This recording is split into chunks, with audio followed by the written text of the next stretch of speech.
Thank you, Chairman Biggs, my good friend from Arizona, for your leadership on this all-important issue. Thank you, Mr. Speaker. I thank you also to my friend from Montana and his remarks just a moment ago. The founders gave in the Constitution the authority for spending to the House of Representatives. It's the House of Representatives that most directly reflects where the American people are, what the American people's wishes are on a federal level.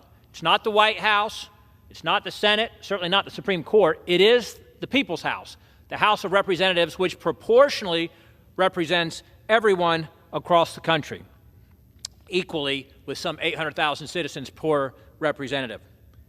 It's the House of Representatives that has the responsibility. We have the responsibility to ensure our ability to pay our nation's debts and to protect the credit or the borrowing capacity for when it's necessary of the United States federal government. We talk often about what are the threats, the greatest threats to the country. There are numerous existential threats to our country right now, I would submit like never before in the history of the United States, brought on by the policies of this administration, Mr. Speaker, and those who had the majority of both houses for the previous 2 years. Whether it's the open border, where some 6 to 7 million illegals have swarmed into our country, facilitated and helped by this administration's policies. Whether it's our broken education system, our indoctrination on our college campuses, our K-12, whether it's the weakening of our military, our failures on the national stage, whether it's the threat of China, or whether it's our national debt and our spending. And as we address tonight and discuss the national debt and the spending and the debt ceiling issue, the spending piece of this, the responsibility of the House, is not just addressing that issue, but how we manage the United States spending. The federal spending addresses all of the other issues. To utilize the power of the purse, to stop funding the harmful policies, not just the wasteful, reckless spending, but the literal harmful spending that's making our country less safe, less secure, less prosperous, and less free.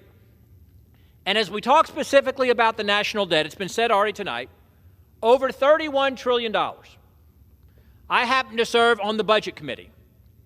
A couple of weeks ago, we brought before our committee once again OMB Director Young, Shalonda Young, the Biden administration's budget director.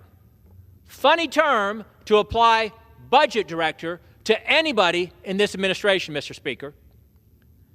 But as we were having a chance to question the budget director for the Biden administration, I asked Ms. Young, what is the national debt? And she could not tell me. She said it was somewhere around maybe 24 trillion, and I corrected her that it was over 31 trillion. I asked her, how much does that equate to per American citizen? She did not know.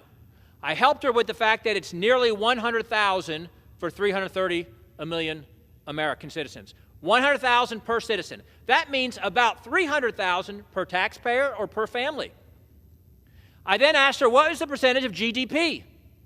Debt to GDP. She did not know, Mr. Speaker. She thought it might be 90-something%, and I helped her with the information that it is about 125% debt to GDP ratio. I asked her when it was the last time it was that high in the history of our country. She did not know, and I helped her to realize it was World War II. To follow up on what you were saying a moment ago, my friend from Arizona, Mr. Biggs, we also had before another committee that I serve on, our Federal Reserve Chairman Powell, another caucus I'm a part of, the Republican Study Committee. And he spoke to us about interest rates and about trying to bring down inflation, shared his remarks, and once again did not deal with the issue of the national debt. Didn't even bring it up. Didn't even bring up the federal spending. And I said to him, what is the #1 cause of the inflation? And historically, when we raise interest rates, we're trying to what? Cool a hot economy to ward off a recession. Instead, we have caused the inflation with the spending, And now we're making it worse on the American people by raising the interest rates in a futile attempt to reduce inflation in a weak economy and making things worse for the American people. Mr. Biggs, Mr. Speaker, with respect to the remarks a few moments ago from my colleague from Arizona, Mr. Biggs, I led a letter to Treasury Secretary Janet Yellen asking her about what Mr. Biggs was speaking about a moment ago. What is her plan to ensure we do not have a default when we reach the debt ceiling limit? How will she prioritize spending to ensure we don't reach that, we don't result in a default when we reach that debt limit? We have not gotten satisfactory answers to that. And Mr. Biggs is exactly right, Mr. Speaker. When we exhaust these so-called extraordinary measures, which part of my letter also asked, when will we exhaust those? How is that determined? Have not gotten satisfactory answers to that either. But the fact is, when we reach the debt limit and we can no longer utilize gimmicks and clever tactics to try to extend that, we will simply have to prioritize our spending. We've got a record $5 trillion coming to the Treasury, never happened before in the history of the country.